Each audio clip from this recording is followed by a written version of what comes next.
Good morning and welcome to The Doctor is In, Ask Dr. Arwady. Thank you for joining us today. It's Saturday, April 4th. I have to now keep track of the days and the date, and we're happy that you're with us to get the latest on COVID-19 here in Chicago. I'm Sybil Madison, Deputy Mayor for Education and Human Services, and I'm here with Dr. Allison Arwady, our Commissioner for the Chicago Department of Public Health. You can give us your questions and comments in the comment box below. You can also send them using the hashtag AskDrArwady through Facebook or Twitter. We're going to check our social distance. There were some comments about that yesterday. Be assured that we are sitting far enough away from each other, even though it may look like we're close on the frame. We always start with an update on COVID-19, Doctor. All right, thanks for joining everybody.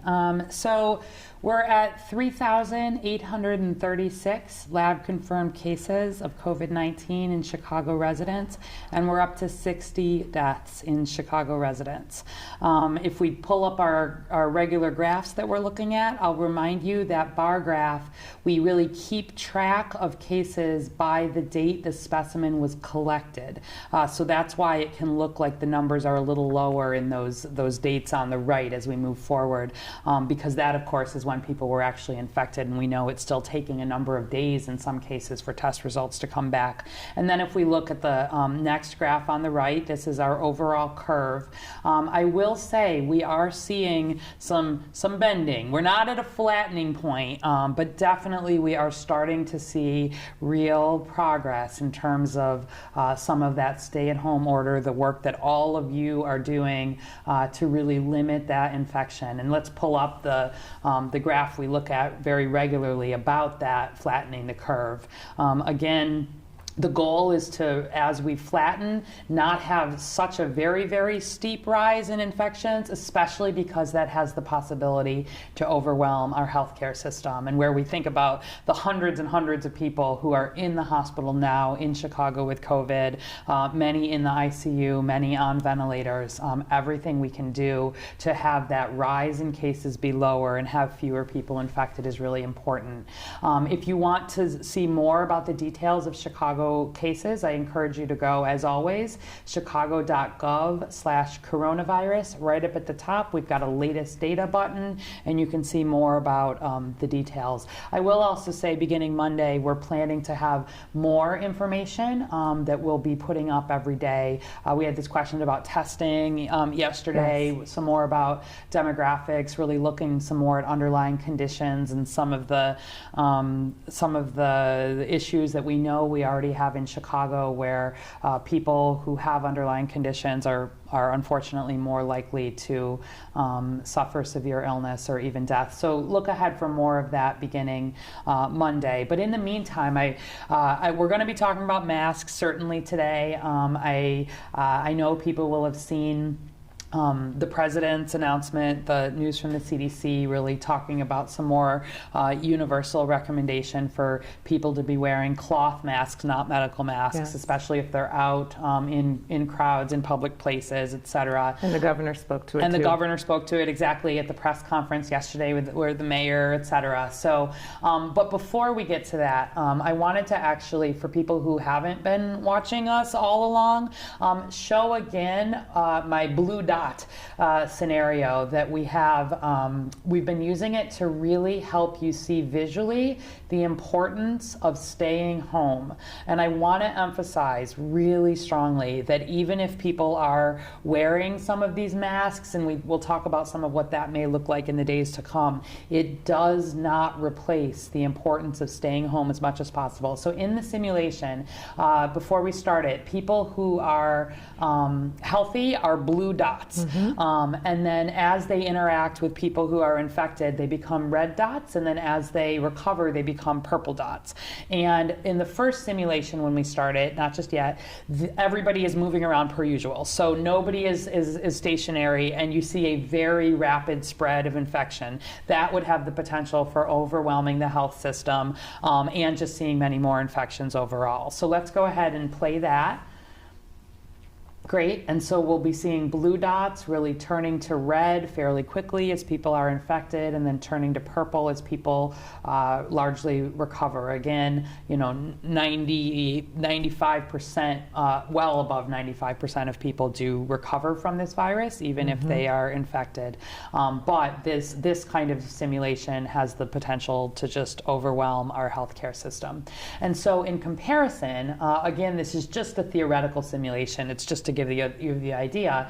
Again, we're going to have those same blue dots being healthy, turning to red as they're infected, and then becoming purple as they recover. But in this scenario, 75% of the people are stationary, meaning they're staying at home. Our other 25% are essential workers who need to go out, or it's individuals, needing to go out to get food, but just mostly 3/4 of the people's home. So let's go ahead and start that simulation. And what we see here is that with much less movement, although we are seeing blue dots turn red and then become purple, in this simulation, only about a quarter, as opposed to all of the people end up getting infected, and it's a much slower rise. So it's a basic visual, but I think it really helps make the point about the importance of staying home. And that's only going to get harder as the weather's warming up and as the time is ticking on. And I know people are feeling cooped up, and I know if you have kids, it's hard. Yes. But really not having close interactions with people outside your household as much as possible, limiting that spread is just the most important thing we can be doing, especially right now for these next couple weeks. Yeah, and we're seeing the earliest signs of impact here. We are. And we don't want Absolutely. to ease up Absolutely. on these measures that we've been taking, even with this recommendation that you can wear a mask. You should wear a mask when you go out. I'm sure people are going to have questions about that. So let's move into get questions. into these questions, right? Okay. Well, the first one is from Beverly Dukes from Facebook. Do you think the virus was in Chicago before the first confirmed cases back several weeks ago, which may have contributed to the spread of this virus? Okay, so that's a really good question. So first, I'll remind people, and maybe since it's an early question, we have a little bit longer today. We'll do a little bit of epidemiology teaching around this too. So our first cases were actually way back in January, if people remember. So we had a woman who had traveled from China, that's right. and did spread it to her husband. And we had done a lot of work actually in that setting, really aggressive, looking for cases, testing all the healthcare workers who interacted with this couple, including without appropriate personal protective equipment, because not everybody was thinking about COVID back then. Many people in the community, really a very aggressive investigation.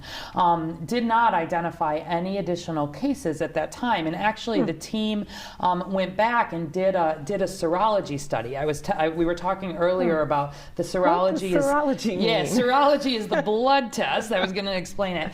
That's where we've been talking about not just the nose test that looks for am I infected right now, but it's this still somewhat experimental test that looks to see, does my body show that I have been exposed in the past? And do I have signs that I actually have some immunity, at least in a short-term kind of way, to this virus? Those would be the antibodies? Those are the antibodies, exactly. Perfect. So serology, blood. Serology means sera, means blood, and serology means a blood test. And it's looking for the antibodies, which are the sign that your body has seen COVID and has antibodies and has at least immunity in this sort of at least short-term way. And so this is not widespread available yet, but the team actually did. We got some testing available from CDC to be able to go back and test it even in that healthcare setting, all of these hospital workers, and actually did not find antibodies, did not find signs that they had been infected there either, which again highlights that although increasingly, we've got worry about these asymptomatic for sure and these pre-symptomatic, that in a lot of these early settings, it's not not like there was necessarily a lot of spread early on. And again, this was before anybody had any reason to wear any protective equipment, especially early on, right? I mean, we knew we were putting people into contact. We were making sure that where there was awareness, people were in the appropriate protection, but especially early, you wouldn't have had people having all of that same exposure. And then during that time, sort of even in January, we were looking for these cases from the beginning, and we did a couple kinds of surveillance. So surveillance is a term in epidemiology. People always think about this means like spying on you. It's not that. It's the way that we look for disease in a population kind of way. And so there's a couple of different ways that we do this. And some of you may have noted actually that on our data page on the back here, there are some graphs that talk about influenza-like illness surveillance. And what that actually is something that we track all the time to help us understand how our flu season is going at a particular point in time. And it just tracks people who come into the emergency department or come into primary care type settings with symptoms that might be flu. And so around the country, here in Chicago and in other places, we've been tracking this because COVID can present looking a whole lot like flu. And so interestingly, in New York, they were seeing some real upticks in this influenza-like illness, what we call syndromic surveillance. You're looking for a syndrome of symptoms that kind of could be flu or could be COVID. And we weren't seeing that here really at that same time just yet.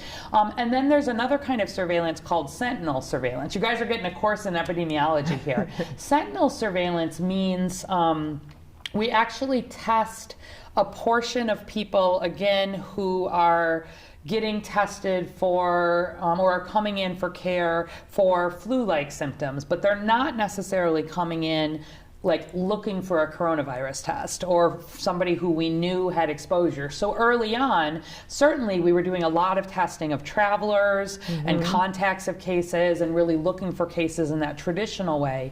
But in addition, we started doing this surveillance, looking first of all for anybody who was seriously ill in the hospital without another diagnosis. So asking doctors to send in testing here in Chicago for people who had a pneumonia and they're in the hospital and their flu test is negative, a lot of their other tests are negative, and started looking for it in that way. And we started collecting samples from 6 different emergency departments here in, again, Chicago, just again of people coming in with what looks like the flu. They're getting tested for flu, but if their flu was negative, taking a sample, sending it to the public health lab and testing those for coronavirus. So I can tell you that, like, in the week before we really started to see our first cases in early March, not counting the couple of early ones in Cook County, we had 95 out of 95 tests negative for COVID for those sample that we were looking at for flu. But really that first weekend, that Sunday, was where we first identified our real case of community transmission, which was in someone who was hospitalized and quite ill without another known diagnosis and not linked to travel and not linked to a known case. And so when you detect a case of community transmission, there are probably at least 100 other cases out there, right? That you don't know about that you don't know about, that you haven't been tested. And that's why, especially early on, really doing that work to understand who was this person exposed to? Did they travel? How were they connected? And then once you start to see community transmission, that's really a trigger for us. You start to see an increase, even when the numbers are low, when you start to see a doubling of numbers in a short period. Those were all the triggers to make us really very quickly move to put some of the shelter-in-place order things here in Chicago about the staying home when you're sick. Certainly the governor's stay at home was really based on some of that local data. So yeah, there were absolutely were cases prior to especially some of these early community transmission, but we don't think it was widespread.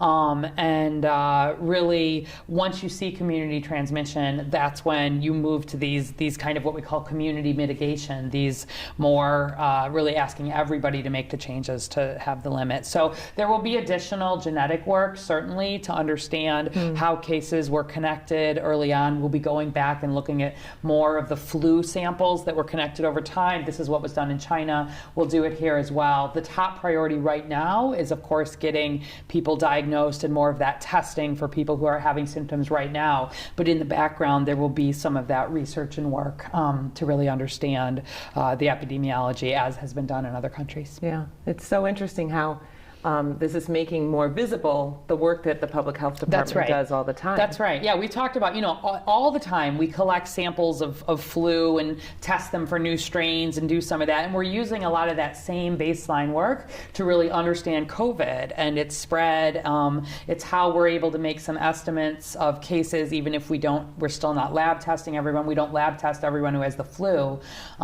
So that's some of the behind the scenes work that we're doing, even besides the case counts that you're seeing every day, which of course are the most visible and that people understand. We need to understand what's happening here, regardless of whether we yet have the full widespread testing, which we keep pushing for and keep hoping. Every day we see more, but wanting to have even more available. Yeah.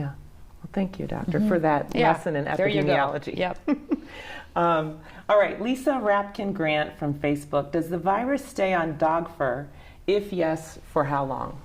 Okay. So there are lots of us with pets. Yes. And our pets are in our homes in close contact with us. Yeah, I'm sure absolutely. people are a little we haven't talked about pets for a little bit, so why don't we'll take that, but let's talk pets a little more broadly. Okay.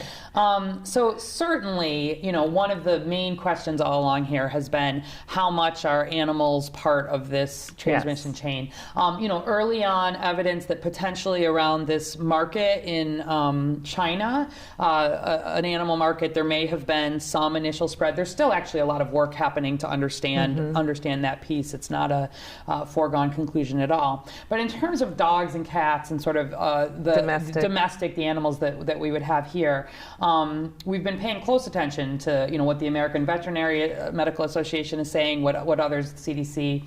So broadly speaking, we do not think that pets have potential, certainly any significant potential, to be spreading virus. So either to each other, to humans, but there have, again, per always, been some individual case reports. So, for example, there were a couple of pets having COVID? So there were a couple of cases, 2 cases in Hong Kong, where they were able to culture virus out of the nose of some dogs. The dogs were not sick.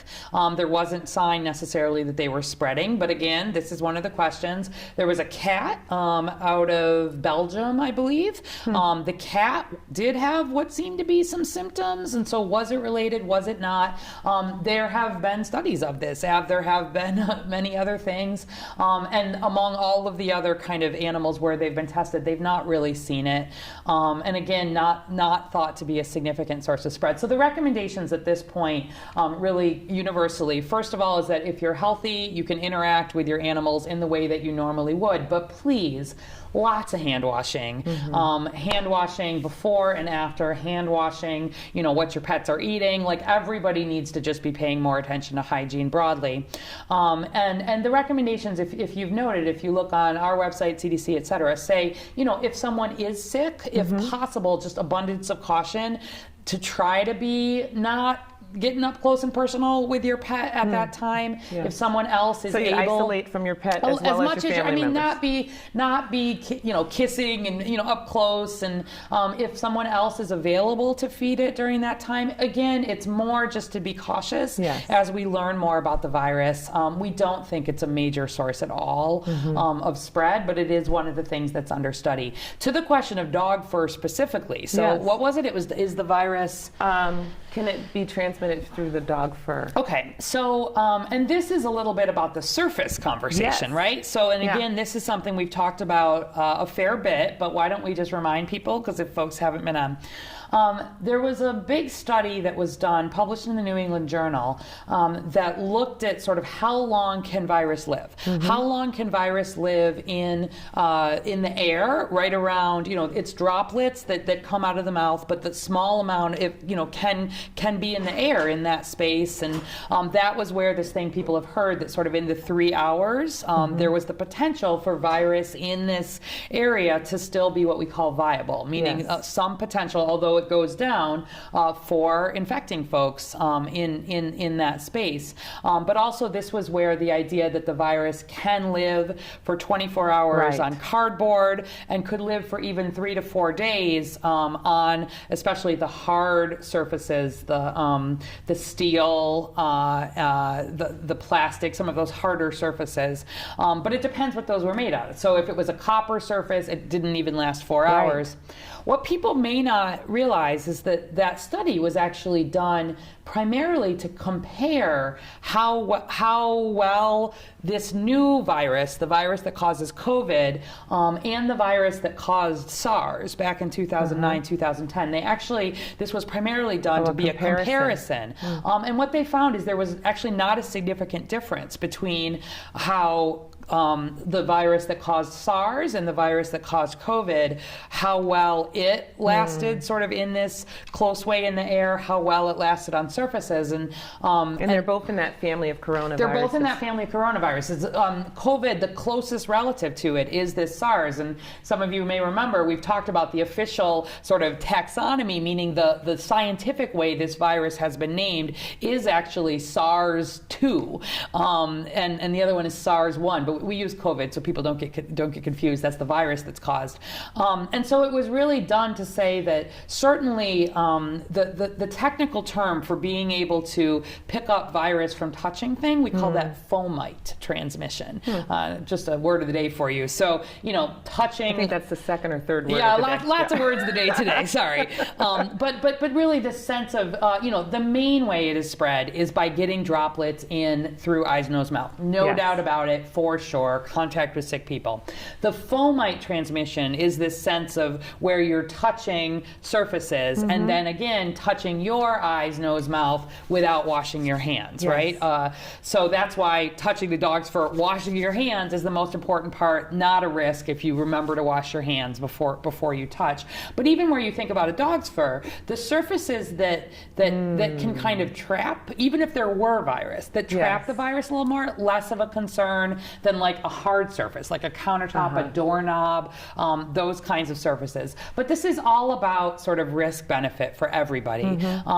The biggest concern is not the dog fur. The biggest concern Yes. is not the dog paws, which I think was what we got yesterday. The bigger concern is people, for sure. Yes. That close contact with other people. And remembering when you are petting your dog, when you've been out, when you've done these things, do Wash a good your job of hands. washing your hands. Yeah. That is really the more important thing. We know that people may have service animals or may need to be, you may be the only one at home when you're sick. In that setting, continue to care for your pet as you Yes. need to. Yes. Just do a really good job of the hand washing. Yeah. We don't think of them at all as a high risk for transmitting, certainly in a respiratory kind of way. Yeah, we keep coming back to Yeah. that very basic. The very basic, washing the hands, soap and water. Soap and water works great. It really does. Keeping that distance from other people is the most important, really things that we can be doing at a community level. Okay. Lisa Rapkin Grant from Facebook. Oh, that was the one we just asked. Okay. Ellen Hooper Gordon from Facebook. My son just received an email last night that 2 people 1 floor below him in a dorm tested positive for COVID-19. We're going to pick him up and bring him home. Should he quarantine at home? Okay. And we have a lot of students who have left their dorms. Yeah, we do. So, so this gets at a little bit of layering on levels of guidance. So first of all, we would like everybody home and quarantining as much as is possible, right? I mean, that's actually the stay at home quarantine again, remembers what does that mean? That means staying home when you are well, right? Yeah. And technically it's if you've had some exposure to someone. But at this point where we have community spread, at some level, all of us are self-quarantining. And so, Right. I don't have any particular concern for your son if he's been, living above someone We've been getting a lot of questions about if I live in a high-rise building Right. and there's been someone in my apartment. We don't think there's, widespread through pipes. There's not spread through water. Those sorts of things. Not significant concern. It really is about the more of the interactions with the individuals. And still, this really, I'll remind everybody again that COVID, by and large, it spreads on average across the whole world. One person spreads to two to three other people. And spreading to 2 to 3 other people gives you a curve that is shooting up like this, which is why we have to get it down to spreading to an average of less than 1. But still, you may have a few of these individual sort of super spreader type events, but most people, it's not, again, that everybody who they've ever been in the vicinity with, that you've walked past, that you've been in a room with, it's not the biggest concern. So I would say, if your son is able to stay home for 14 days, we'd like him to stay home for 14 days anyway, right? Yes. We'd like people home. Through April 30th. Through April 30th. Do I have any major concern for him having been in a separate apartment or a separate part of a dormitory without an interaction with known cases? I really don't have major concern for that. Everybody is increasingly, having the potential for some exposure. So certainly he should stay home and people should, take the cautions, but I would not be particularly worried on an individual level for that person. And it's just a reminder that it seems that it has been more this very close contact. It's spouses, it's family members, it's household members, really, by and large, in where we do investigations, where we've seen some of this. Okay. Jackie Smehia, to confirm, is now recommended. Here we go into our mass questions. I knew we'd get mass questions. Here we go. Okay. So Jackie Smehia, to confirm, it is now recommended by the CDC for everyone to wear a cloth face mask in public, correct? All right, so let's talk about this. So yesterday evening, President Trump did announce sort of this CDC recommendation, and I encourage people to actually go to the CDC website if you haven't had a chance. That's cdc.gov/coronavirus. And right up at the top is the actual language around that. I think I printed it. Yeah, I did. So really where this is coming from, we've been talking about it the last couple of days here, is it's coming out of some of these studies that were done in closed settings, in that cruise ship off Japan, that nursing home in Washington, some other closed settings where you would not expect a lot of people to have been exposed in other settings to really understand this potential for asymptomatic or pre-symptomatic spread, and identifying that 13%, 18% different in these different settings, certainly some percentage of people testing positive for coronavirus, even at a time where they didn't yet have symptoms. And so that is what this is really about. It's about recognizing that, we've had a very strong order here in Chicago from very early about staying home if you're sick, even a little bit sick, because again, that's getting at this sort of pre-symptomatic phase where we've interviewed people with coronavirus here, and they'll tell you I got sick on a Thursday, but then if you really push them, actually Wednesday they were feeling a little achy, and Tuesday they were, and really wanting, that's been our effort to get at that pre-symptomatic piece, and we've absolutely, that couldn't be more important. It's important to emphasize that because people might not remember that if you are feeling any kind of symptoms of sickness, you shouldn't go out at all. That's right. With or without a mask. With or without a mask. I do not want you out. We did that's as true for essential workers. It's true for everybody. It's been one of our strongest points from the very beginning, and it remains true. The only reason you should go out is if you need to seek urgent medical care. And put on a mask if you've got one. But really, being home, even if you're an essential worker, is absolutely critical. But then even thinking a step beyond that, one of the reasons why we've probably seen even more spread of this than we did for SARS is this more potential where people are being responsible and staying home. But even, the last thing you'd want is to be in that asymptomatic phase and potentially be spreading virus, right? Yes. Like even a couple of days before you're really feeling sick, or in very young, healthy people maybe not having symptoms almost at all. And so in that setting, this recommendation for a cloth mask, so that I'm just going to read this paragraph. If people haven't seen it, there's more on there, but they talk about, we know from recent studies a significant portion of individuals lack symptoms. That's that asymptomatic. Even those who eventually develop symptoms, pre-symptomatic, can transmit the virus. It's not the main way, it's not the biggest piece, but it's a part of it. And so it means the virus can spread between people interacting in close proximity. Speaking, coughing, sneezing, right? Even if those people are not exhibiting symptoms. That's that, again, 6 feet, keeping that distance. In light of this new evidence, CDC recommends wearing cloth face coverings in public settings where other social distancing measures are difficult to maintain. For example, grocery stores and pharmacies, especially in areas of significant community-based transmission. So that gets at places like here in Chicago. We are very much in the middle of our curve here. Our community transmission is here. This is why this is the sort of guidance this is why it makes some sense. There are still parts of the, we still have about half of the counties in Illinois. We've not yet seen it. Frankly, I think Illinois is in it. So it's just recognizing that this is just one additional piece to add. And then the CDC says it's critical to emphasize maintaining 6 feet social distancing remains important to slowing the spread. Additionally, advising the use of simple cloth face coverings to slow the spread of the virus, help people who may have the virus and do not know it from transmitting it to others. Cloth face coverings fashioned from household materials, made at home from common materials at low cost, can be used as an additional voluntary public health measure. The cloth face coverings recommended are not surgical masks or N95 respirators. Those are critical supplies that must continue to be reserved for healthcare workers and other medical first responders, as recommended by current CDC guidance.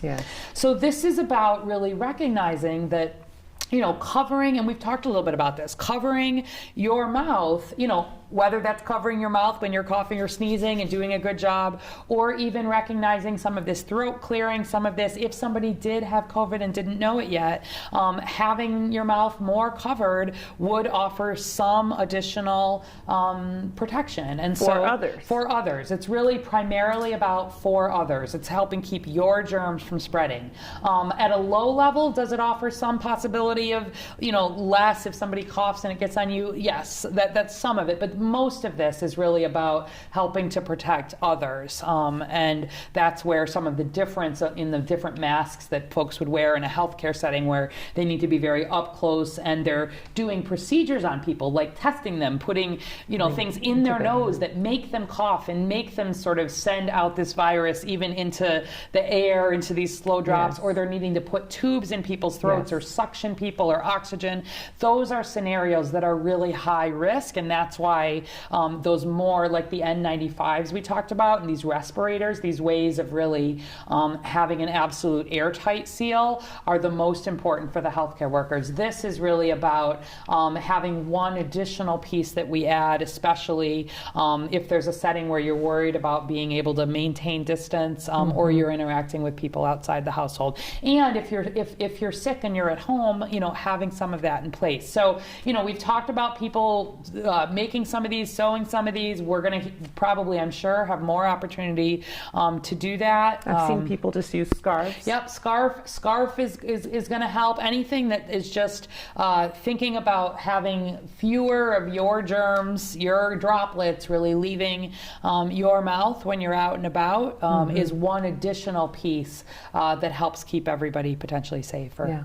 So we all should stay home. Yes. If we are sick or we feel like we're sick, if we have a sore throat, a cough, achiness, congestion, Even the beginning. fever, Yep. we should not be out anyway. Period. Even if you're an essential worker home. And if we are feeling like that and we live with others, we should try to isolate ourselves and use good hand hygiene. Good hand hygiene. If you've got a mask at home, that's a good opportunity to be putting on a mask at home, for Right. example. And if we feel absolutely well and we're going out, it's a voluntary measure to put on one of these cloth masks. Yeah, I think it's a good idea, frankly. I think Okay. it's a good idea. I think, but I recognize that not everybody has them just Yes. yet, that there's going to be work of sort of creating these. And already there's information. The CDC has promised to put up some additional information. We'll work to get some more information on our website about the ways people are using some basic household materials. I think if you're able to have, it's not the most important piece, but it's, the governor talked about it this yesterday. If you're able to have something and you are going out to the grocery store, you're going out, it's a good idea, but it's going to take some time for this to have to be available, and we can't use the public health stockpiles. Yes, we have to protect. We have to protect our healthcare workers, our first responders, the Yes. things that are most important to keep the people who help keep the rest of us safe. That has to remain sort of first and foremost. So it's a complicated message. It's not the most important thing. It's not even the top 3 most important things Yes. that we need people to do, but it does offer some additional level if folks are out. So we'll have more conversation about this, I'm sure. Yes, and we have some more questions that are kind of related. Yep. Sonia Seigers had a similar question to Okay. that. I think we've taken care of it. Donna Sarah from Facebook, what is the protocol for masks and or scarves as far as washing them Okay. and removing them properly? Yeah, so again, this is really about your germs not getting out more than it is about others' germs getting in. You should wash your scarves. You should wash, if you're making your cloth masks, you can wash them just regularly in warm, hot water, like we've been talking, like you can wash your clothes, like you Yes. can wash other things. There's nothing magic about the mask if you think about it, right? It's not different than any other, this potential for the fomite, since we use that word, this, Yes. Of touching other things or potentially getting them, touching the mask, etc. It's just another level really of helping you keep your germs just blocking. from getting, it's just blocking. Okay.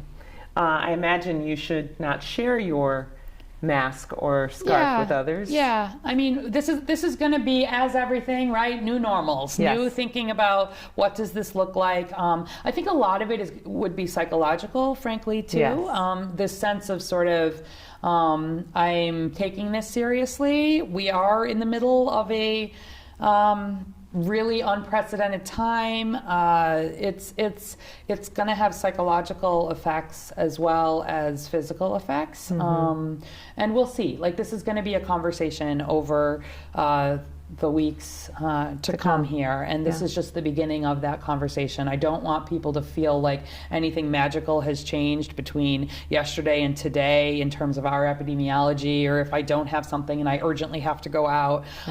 But where, if you're out and you're able to have a scarf around your mouth at this point, or thinking about other things. It's just one additional piece, not the most important piece, but a part of it as we think about spread. And we'll have more conversation as there's more science and really understanding this in the days to come. Okay. Thank you for that. I Yeah. know that there are probably lots Yeah. and lots of questions and a little confusion Yeah. around Yeah. that. So thank you. Mary Alice Ramel Hoaxima. Mary Alice Ramel Hoaxima from Facebook. Are smokers at higher risk for COVID-19? Yeah, absolutely.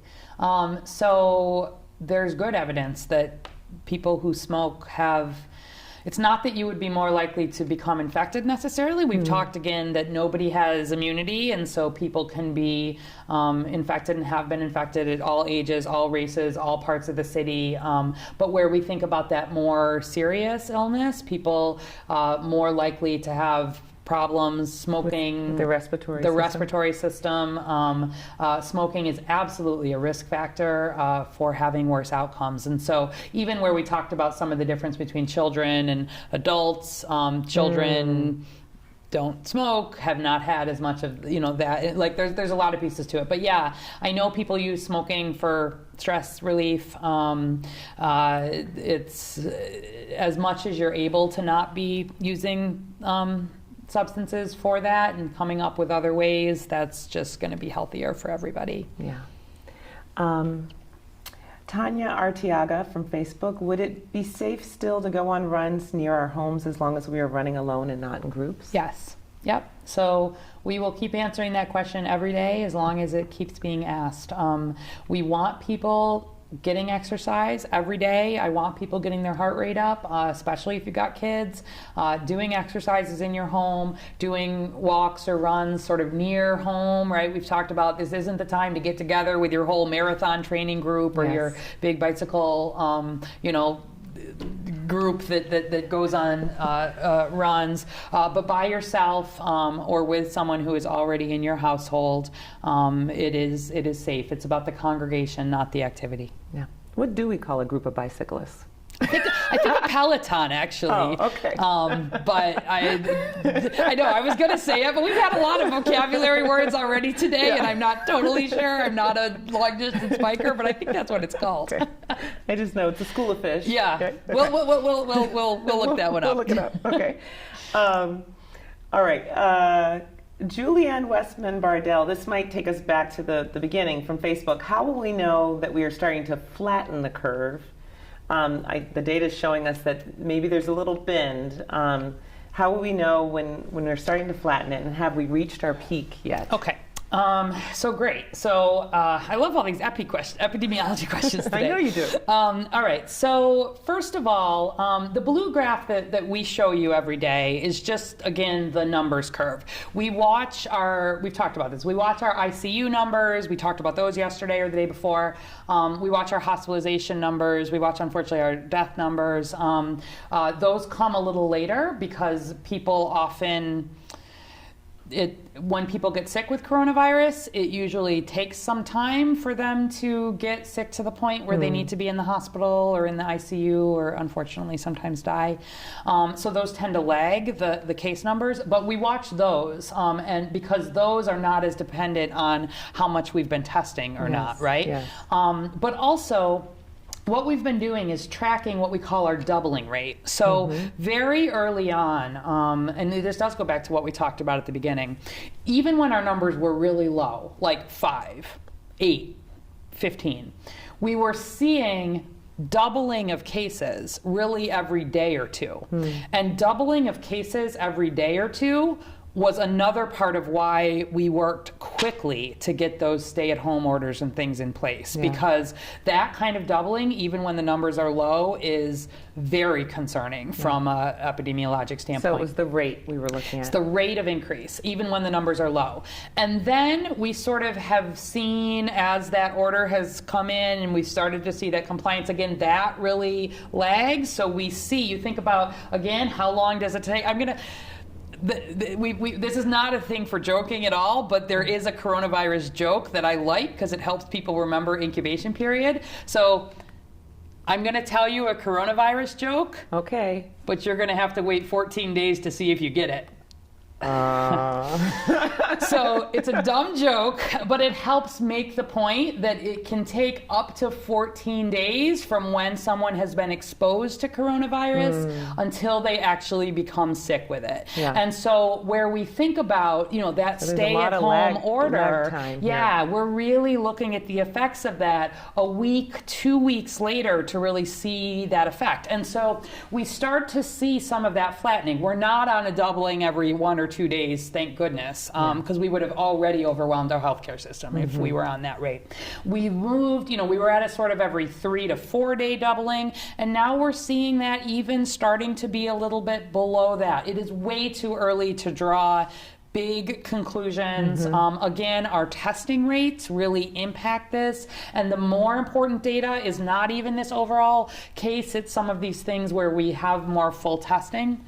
But we are seeing some impact already from these orders. I want people to know that, but that is not about letting up. That Right. is not about saying, oh, we're making progress. Let me go out. Yeah. Let me sort of put this mask on and we're doing better. Which is the other part of the question, which is the peak. Have we The peak is reached still the peak yet? is absolutely still coming. So let's think about the numbers here, right? We're at almost 4,000 cases of coronavirus here just among Chicago residents. Yeah. So imagine even if we're doubling every 10 days, that means 10 days from now we'd have 8,000 cases, Yeah, right? wow.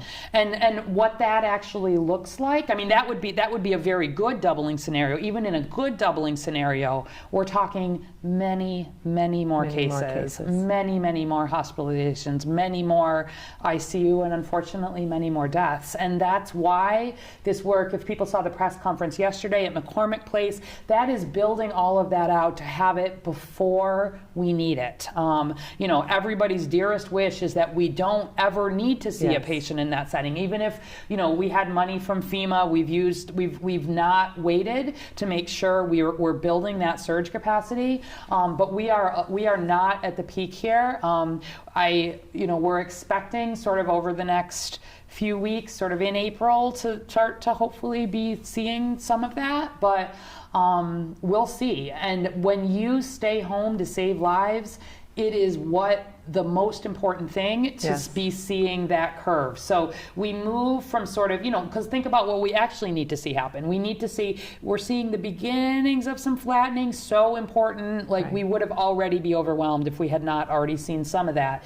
But we're not as flat as we need to be yet. We're on the uphill trend. We'll again be seeing, it lags by a couple of weeks, these big decisions that we make. And then April's gonna be about seeing where we go with that. And then we need to actually be coming back down. Right? Yes. And seeing that coming back down and what that rate looks like as we make big decisions about, stay-at-home orders, and we make decisions about schools, and we make decisions about continuing to protect vulnerable populations, and we've got to have more testing available to have some of this in place. So these are the sorts of things that we are looking at the Chicago Department of Public Health with lots of scientists and partners who are looking at modeling from all sorts of, everything from the Argonne labs have been working with us to a lot of the epidemiologists and scientists at our big universities and our hospitals, working with modelers who have looked at this across the country, looking at Washington. Like, this work is some of the most important behind the scenes work because it's huge.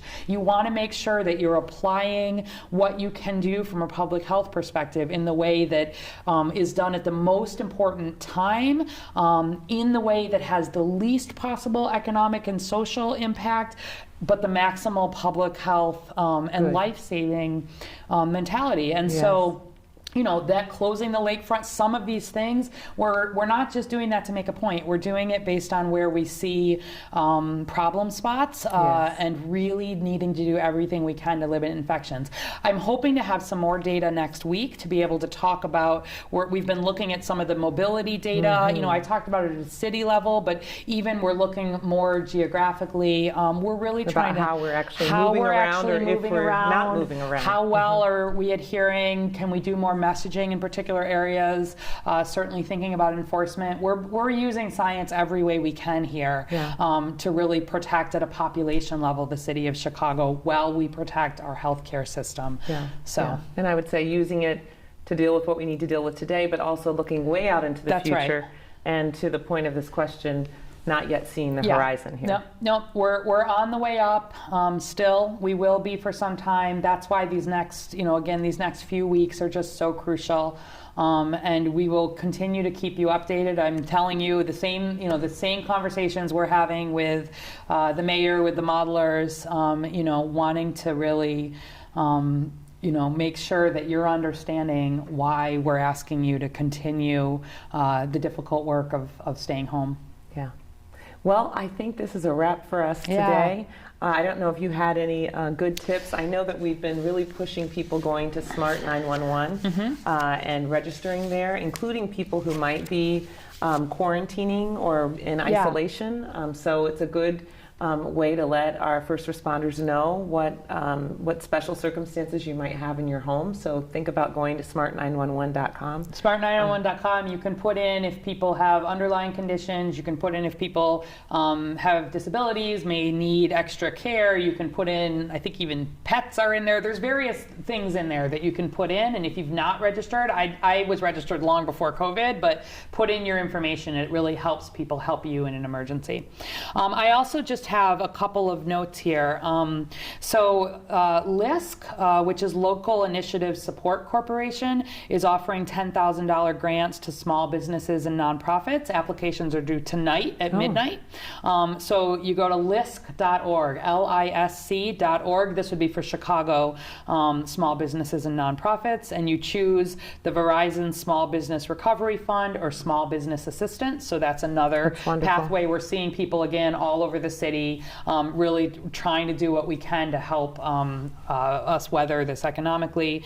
And then another nice example of a Southside organization, the Dovetail Project, that is a project that really supports young fathers specifically. And they've created a 24-hour support line for young fathers who may be really having the same trouble everybody else is having, but maybe with needing some different advice or support. And it's really assistance for families. It doesn't have to be single fathers, but that's the focus of it. So you text the word Dovetail, DOVETAIL, to 56525. That's Dovetail to 56525, and you request help. They've got personal care packages for babies and personal diapers and formula and food, gift cards for gas and groceries, resources list, really thinking about, families who are needing help with a particular focus on young fathers. That's wonderful. Yeah. All right. Well, we will be back on Monday. We're taking tomorrow off. We are taking a break, believe it or not. So trying to take care of our own mental health at the same time all of you are. So. Yes. So back on Monday at 11 with the doctor. And we have been tending to close out by reminding people to stay home and save lives.